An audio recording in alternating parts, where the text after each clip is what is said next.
Howdy folks, welcome back to my YouTube channel. I am your host, the Mighty Bjorn, and today for you I have a review of The Witcher 3. Now this is the complete edition with the next gen patch, as well as this is actually the first time I've played The Witcher 3, and I'm just going to weigh in on some thoughts and opinions here about what I see and when I was doing my playthrough of The Witcher 3. Well, let's start off with the developer is CD Projekt Red, and the publisher is CD Projekt. So this is an in-house project for them. It was made with Red Engine 3, which for those of you who are familiar with Cyberpunk, that is actually the same engine they use for Cyberpunk. It was released on PlayStation 4, Xbox One, Windows PC, May 2015, Nintendo Switch for October 2019, PlayStation 5 and Xbox X for December 2022, hence is the next-gen patch, because the PC also got the next-gen patch in December of 2022 as well, and what you're seeing is gameplay of the PC version. So, there you go. Now, to just do a quick overview of the game itself, I'm just going to cover the main game, if you will, and that's essentially you're playing as Geralt of Rivia, and essentially you're a monster hunter. That's the best way to put it. You're what's called a witcher, which basically you have to go through a lifetime of training and a process, and it kind of mutates you, and you get to turn into a sort of magical human being. I don't know how to put it, but either ways, essentially you're looking for Ciri, as during the events of the game, they're showing that the Wild Hunt is after Ciri. So essentially, that's you're kind of going on the process to rescue Ciri, and then once you find Ciri, then you're dealing with killing off the Wild Hunt, if you will. So nothing. I'm not going to get too deep into that part. Now, what I feel about the game is it does feature actually pretty good graphics. That being said, too, though, it does have some shortcomings. It's not absolutely perfect. There's certain things that just really still doesn't look all that great. But there's definitely some parts of the graphics that just looks downright really amazing.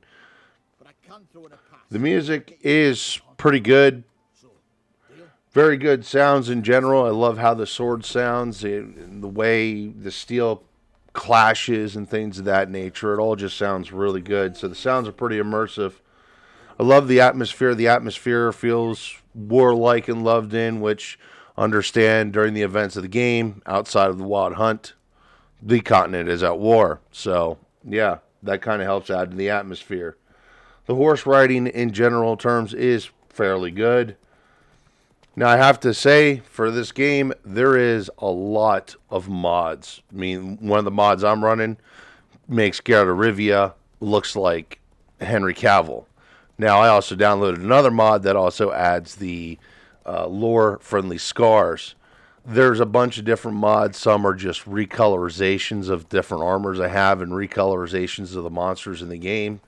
There's actually a total overhaul, graphics overhaul for the game that improves the graphics even further. I'm not running that mod. I'm just running the basic game mods.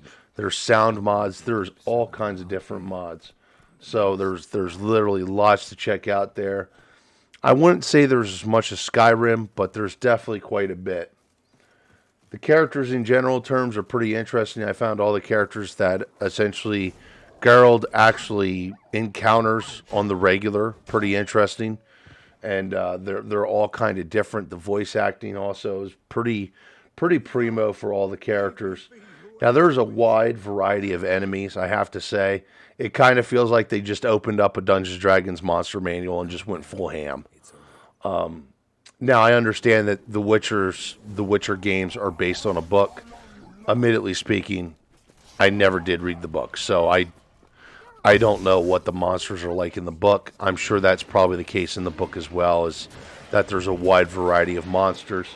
And from what I've seen from the Netflix series The Witcher, that is definitely the case as well, that there's a wide variety of monsters with just, they're kind of different because a lot of the monsters, there's quite a few monsters that are actually intelligent and can communicate and Not necessarily Geralt is going to kill those monsters, but that's here nor there. There's lots of quests to do in the game, lots of primary quests, lots of secondary quests, so it's a really meaty game. That's just the base game without the DLCs. Now, when you add the DLCs, you probably add about another, I'd say 60 to 80 hours of gameplay, maybe more. So the game itself has probably got roughly worth about 100 hours, maybe a little bit more than that. And then there, with the two DLCs, there's Heart of Stone and then Blood and Wine. And each of those DLCs probably adds about another, I'd say, 30 to 50 hours of gameplay. I was seeing people online saying they add 50 hours, but when I did Heart of Stone, I actually did Heart of Stone start to finish in like 30 hours. And honestly, I didn't even know I was doing Heart of Stone stuff until like I was near the end of the Heart of Stone stuff, but that's neither here nor there. There's lots of items too in the game, lots of different types of armor, stuff you can also build, which that's actually the better stuff is the stuff you can craft when it comes to the weapons and the armor. It does have an open world and it does have an open world feel. It actually had the game also has full controller support. I did not play this with with keyboard and mouse at all. I only played this with an Xbox controller plugged up to my PC. The game, the way it felt in general terms, felt more comfortable that way, especially when dealing with combat controls. I did try to play just a very little bit on the PC, and I wasn't fond of it, and that's more me than the game itself. I like the authentic armor. The armor and the weapons both feel pretty authentic, really. You got various different cross guards on the different swords. A lot of the swords are bastard swords, although you can get axes as well. Same way with the armor. The armor actually feels authentic, fancier than probably what it really would be, but the way the plates are laid out, the coloration, things of that nature, it all feels fairly authentic to actual real armor. And to me, that actually helped with the immersion. You didn't have any ridiculously looking fantasy armor, if you will, which I don't know. It's okay for some context, but not all, in my opinion. Now, finally, I'm going to bring this up because I think this actually it felt like a comedy skit after so long, but Geralt actually gets more tail than James Bond in this game. I mean, I at first it was just like, yeah, whatever, but then after so many times, it was like, oh my god, this is actually getting hilarious. And it definitely gave me a chuckle. So whenever I can get a good laugh out of a game, yeah, I might as well mention it. Because what else can you do? I mean, comedy. There's not much comedy nowadays. So stuff I really wasn't overly fond of. One thing is I don't know why, but when I first started playing this game, the movement just looked really gorilla-like. Just to be honest, the movement just fell off. I'm not sure why. Maybe it was the way Geralt stands, the way he carries himself. I'm not quite sure. Roach can be a little weird at times when it comes to the horse riding. Most of the time it's pretty good, but there was those times where it's just like, damn it, Roach, and then you just get to the point where it's easier just to jump off the fucking horse and run to wherever you need to go over riding a horse. There's not a lot of different music. While I liked the music that was there, it helped with the immersion because it kind of felt like it was part of the atmosphere. I do have to say that the music got repetitive after so long, and after so long, I just shut the music off and turned on a music player because I just couldn't stand hearing the same track over and over and over again. It literally felt like I was listening to the same track probably for like 20, 30 hours of my playthrough. There is still a few glitches. I've seen enemies getting stuck. I've seen the horse spawn inside buildings and fences. It doesn't happen often, but I did see it a few times, and I've seen a few other glitches. Anything majorly game breaking, I would say no. And I didn't. The thing is, I didn't see glitches very often, and understand that when I did my playthrough, this is a modded playthrough. Now, I didn't have any glitches that supposedly fixed it, or mods that supposedly fixed anything. So I want to say that I'm not sure if those glitches were because I had mods or if they were just there as part of the game. I want to guess they were there as part of the game, which is one reason why I'm bringing them up.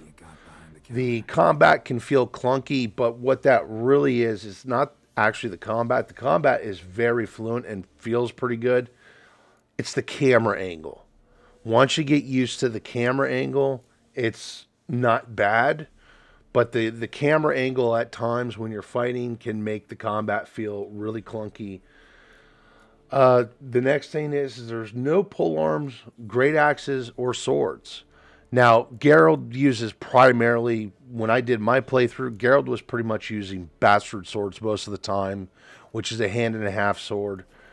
But it would have been nice to probably see some actual like pole arms, stuff like the Danish war axe, or well, the Danish great axe, or even an actual two-handed sword like a claymore. I thought that would have been cool. I'm not sure if that's stuff that's in The Witcher. I want to anticipate that yes, because well, the weapons, they felt, like I said earlier, they felt authentic. Like, it felt like Geralt was using bastard swords most of the time. The leveling is honestly, in my opinion, really slow in this game. To me, it doesn't feel like you get a lot of XP. Now, as I noticed, as I got deeper into the game and I started getting towards the end of the main quest, it started getting really generous with XP. So it was kind of weird that at the beginning, leveling up was slow, but then towards the end of the main game, the leveling up actually got quicker. So that was kind of weird in itself, in my opinion. Most games, it's usually you level up really fast early, and then as the game progresses and you gain levels, it gets really slow leveling up. So it's kind of like the backwards here. Now, admittedly speaking, because of all the secondary stuff, understand that there is a lot of secondary stuff in this game. It does fuck with the pacing a bit. That's kind of one thing that actually irritated me in the game is I was like 40 hours in the game and it's like, good Lord, I've done nothing related to the main quest. This is getting disappointing to me. Gear level requirements, oh my God. And a 90s action RPG trope is just ridiculous. You could find swords of the exact same type with the exact same crossguard, and it may be a higher level than the sword that you're already holding, even though they're exactly identical. I'm not going to say it's really annoying, but it's like, wow, that is definitely just a 90s trope that didn't age well, in my opinion. The skill tree is kind of... I don't even understand why there's a skill tree there. It's not really... I don't want to say there's personally anything wrong with the skill tree, but one issue with the skill tree is you gotta purchase your skills, and then you gotta set your skills on what skills are actually active. And kind of, to me, what that does is that kind of narrows what skills you're going to invest in and what skills are useful, and really how much you want to expand on getting the different skills in the game. It felt like some of the skills were very useful, while some of the other skills, in my opinion, they would have been useful if, per se, I didn't have a skill tree that I was setting skills on, by requiring that I actually set what skills are active. It kind of makes it where it's like, yeah, that's not really worth investing points or time into.